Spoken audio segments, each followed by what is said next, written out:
Ken Trahan with Lenny Van Gilder. It's our First NBC Bank weekend preview, brought to you by First NBC Bank with 39 locations throughout the metropolitan New Orleans area and beyond. That's First NBC Bank, proud sponsor of SportsNola.com. The Saints tonight against the Ravens, final preseason game, and the storyline here is really pretty clear, and that is that the Saints are going to play starters, including Drew Brees, probably for a quarter or so, which is really a departure from previous years and from what you would expect. And, Lenny, it's clearly born of the lack of success that the Saints have had during the preseason. Yeah, the old saying, desperate times call for desperate measures. Do we have a desperate team in the preseason? Maybe so, because, again, obviously Sean Payton came right out first day of camp and said, we're putting an emphasis on the preseason, we want to win, and they're 0-3. Staring 0-4 for a second consecutive preseason in the face. By the way, that's only happened in terms of winless preseasons one time in the first 48 years of the franchise. It's got a chance to happen back-to-back years now. That said, I'm a little surprised at this. I thought you might see some other starters play, but look, don't play Drew Brees, Cam Jordan, some of the other key people that you know what you have, and just get ready for get ready to make those final cuts and get ready for Oakland. But look, I don't totally disagree with it either. I think it's important to go experience some success. Maybe it's one series, you go down, you score. Doesn't matter if you're doing it against the other team's eighth stringers. Just get in a good flow and a good feel leading into your first week of the regular season. Already trying to find some solutions, adding an offensive lineman and a defensive pass rusher to the roster prior to final cuts. Of course, the first round of cuts made final cuts a little bit tougher. That's to come, and I still suspect that roster is going to change even after the final cuts, as I've said all along. So stay tuned. It's going to be interesting to see how they approach this game and whether or not they can actually get a win going into the regular season against Oakland on September the 11th. Tulane opens its regular season tonight against Wake Forest, and obviously Wake Forest is a solid favorite, but not a prohibitive favorite. Much like Tulane, they struggled a year ago. They're in the ACC. They're not overly talented. In a normal situation, you would think Tulane can play with them, but this is the great unknown where Tulane's concerned. We really don't know because we haven't seen the product yet.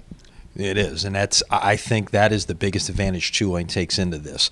That and I like the stable of running backs that are back. And that's good because clearly I think there's going to be a bigger emphasis on running the ball in Willie Fritz's scheme.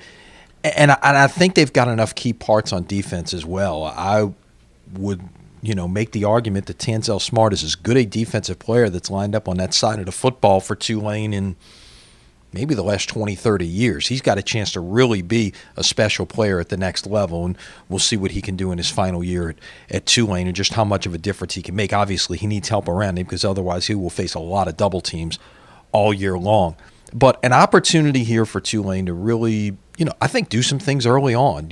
Wake Forest, you mentioned, it's not an unwinnable game by any means. And then you've got 3 in a row at home and then a trip to UMass. So those first 5 games, it would not surprise me if Tulane gets out of those 5 games with a winning record. Now, what happens the last 7 games of the season will determine just how successful this year is. Well, they're going to have to with those first 5 games if they want to have any aspirations of getting to 500 and beyond, which would be an incredible accomplishment, quite frankly. LSU is at Lambeau Field to take on Wisconsin Saturday afternoon, and Dave Aranda knows the opponent pretty well, knows the territory. Wisconsin big and strong. The test for LSU will be up front because LSU will certainly have more team speed. Yeah, and it's, again, you still have to be able to do the things up front, whether it's the offensive line or the defensive line. And what's going to be interesting for me is, you mentioned Dave Aranda knows Wisconsin. Well, you know what? The Wisconsin people know Dave Aranda. How much can he really do? How much can he really show that maybe Wisconsin hasn't seen before, whether it was the course of practice or just watching their own game films from the last couple of years? So how much that plays in, it's a good storyline, obviously, but how much that actually factors in, I don't know at this point. And look, LSU's been an incredibly successful non-conference team. They're a double-digit favorite, which honestly surprises me a little bit it's going to be close to a 50-50 house, but still you're going to Wisconsin's neck of the woods. It should be a great atmosphere anyway. I love the idea that they're playing this game at Lambeau Field. Looking forward to watching it. Yeah, it should be terrific. And, of course, the high school football season kicks off this weekend, and what a big weekend. A great card of local games this weekend. None better than the game between John Ehret, who was in the 5A state championship game, and Riverside, who was in the Division III state championship game, squaring off in reserve. You can watch it live at sportsnola.com Friday night, tape delayed on WHNO Saturday afternoon. What a way to start. Can't get any better. Second year in a row, we're starting with two teams that finished in the Dome a year ago, and it figures to be. This was a 1-point game last year.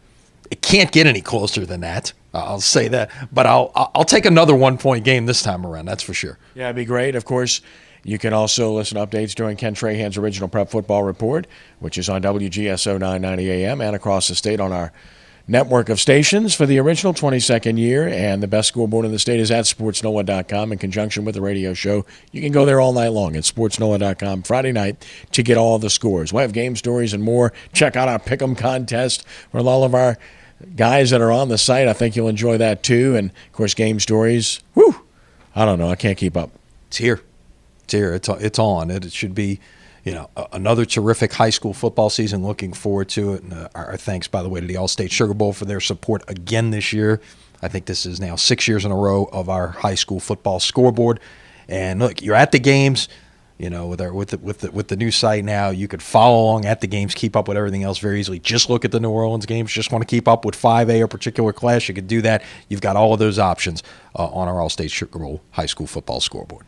Well done. That's our first NBC Bank Weekend Preview, brought to you by First NBC Bank, with 39 locations throughout Southeast Louisiana and into the Florida Panhandle. That's First NBC Bank, proud sponsor of SportsNoah.com.